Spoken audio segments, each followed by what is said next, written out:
Akume bakin magana, a yau mana zo zan yi magana, a yau magana, a yau da magana, a yau da magana.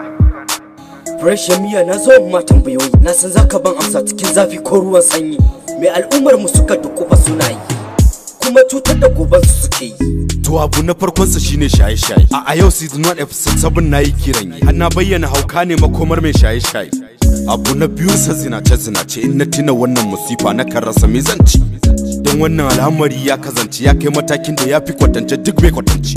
Kaga wannan musifa ba ga yara ba, ba ga manyan ba ga tsofaffin ba. Maganar gaskiya mun saki Allah.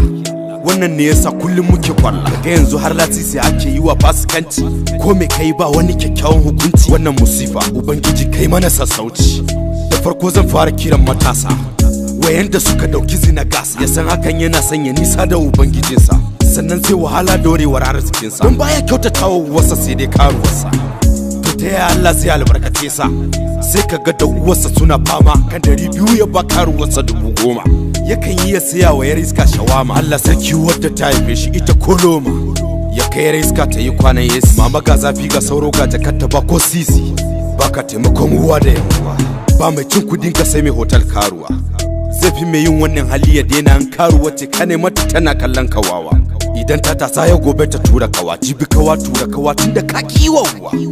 Bari yanzu in juya kalata wurin magidantan da ke da mata, ko tambadaddiyar matar da mijinta wadata ga lafiya amma take bin kwarata. Mi gida bari in fara ta kanka, na ga kai kama fi kowa hauka.